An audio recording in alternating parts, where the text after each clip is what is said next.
Let's try again. Take two. Just trying to get my head around this new live stuff on YouTube. It's just a dark screen.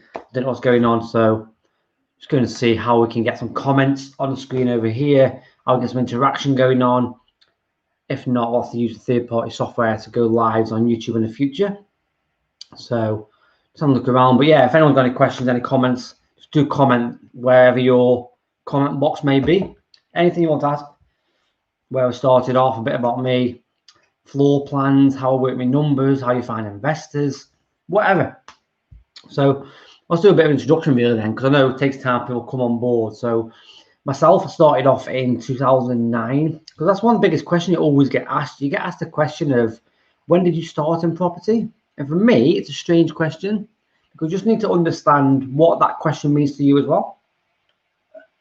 Because does starting in property mean when you buy your first house?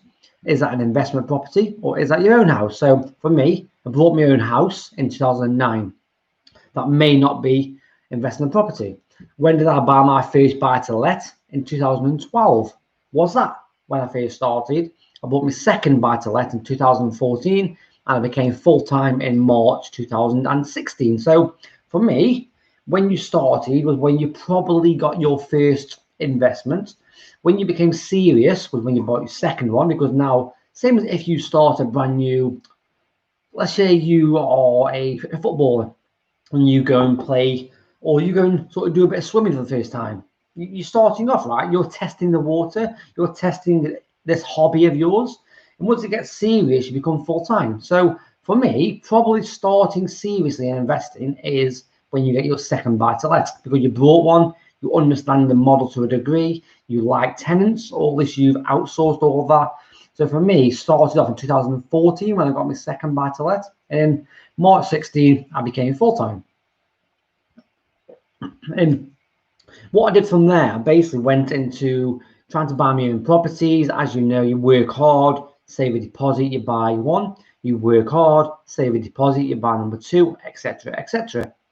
So the biggest thing is when you leave your job or get sacked from your job or take that leap off that fence, because everyone's on the fence, it's fear. Because what we're doing is we're always there, we're always on the fence going, but I've got to secure a job, I've got to secure a job. And that's great. I'd never advise anyone to actually leave their job until they've got some sort of secure income. Because you've got to think about it. When you leave your job, you've got no income.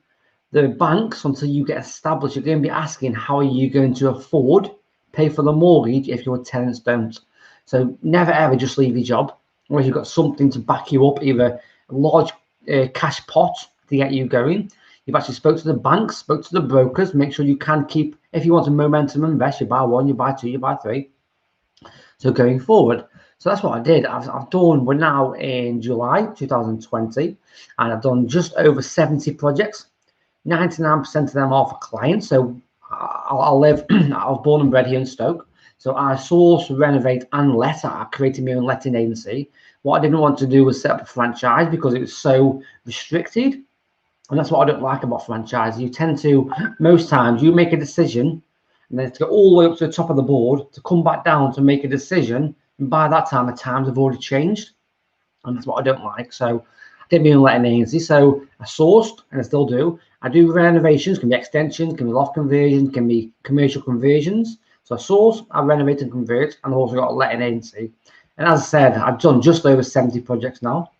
I've got 9 projects underway at the moment, and I've got 2 nightclubs, one's HMO and flats, and the other one is currently a HMO, 17 bed. What was started the renovation slowly, but I'm possibly going to go back in for self-contained flats. So yeah, it always varies. Everyone's got their own goal, their own decisions. And what I'd say is, if you're going to start out on property or you're already getting going, and everyone always wants a certain figure, make your own figure as per calendar month. Don't copy off other people. Everyone who I've met, everyone over 4 years of being full time, everyone south. So all the southerners, say north of Watford Gap. So let's just say south of Watford Gap in London. Most people want to earn £10,000, and I always ask the question, why? So let me ask you this. What I want you to do is go away and work out what amounts of money you actually need or want. And what you want to do is create a red, amber, and green, like a traffic light system. And what you want to do is your amber is the level that you're probably at now. You're okay. You still living at home, or you still got a house. You're okay, still alive. You're not on the breadline. That is your amber figure. Download your bank statement for the past 12 months, or at least 6, because that'll show you a good contemporary cost of what you make. Then go through, is that a luxury or is that needed? So have you got a mobile phone that's on £60 a month? Could you get away with a £30 a month phone? Have you got a nice car that you may have a lease or finance on that's costing you £600 a month? Could you get away with £200 a month? They're luxuries.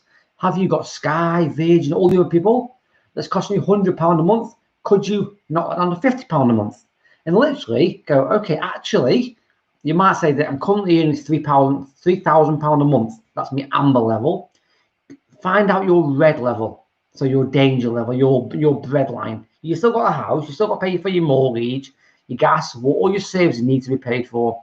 But scale back all the luxuries. That's your red. And once you've done that, just comment below. Just let me know what your amber and green is. And then also share with me your stretch goal. So your green, that is literally what you're earning now plus a comfortable level. It might be another £1,000 a month for their current is a nice comfortable level for anyone, and that's absolutely great. Then 10 times your stretch. So you'll have, so I say you need to live £2,000. Your current income is the amber, 3,000, and your stretch is 5,000. So your green is 4,000 or 5,000, and your stretch is 10,000. Too many people focus on trying to get the 10 now. Focus on trying to get your red, and then you might be able to come part-time in your job or like drop a few hours. Then aim for your amber, which is your current level. Then maybe go part-time. Then go for your green, and then you can possibly leave your job because you've got the experience, you've got the income, you've got the banks ticking the box. Then you left your job, now you're full-time. You've got a lot more hours to focus on this, which might be finding property, finding investors, whatever it may be. So please go away. This is my first top tip. Work out what is your traffic light system on your finances. That'll be your red, which is your scaled back, getting rid of your luxuries. Your amber is now. Your green might be £1,000 or £2,000 extra. And then you stretch. Literally, if you want to do your stretch as sort of double of your income now. So if you go away, try that, let me know, and I'll share some more top tips. So thank you very much for joining in. I will do more of these, and I will let you know more ahead of time. Any comments, let me know, and we'll get back to you. Speak to you soon.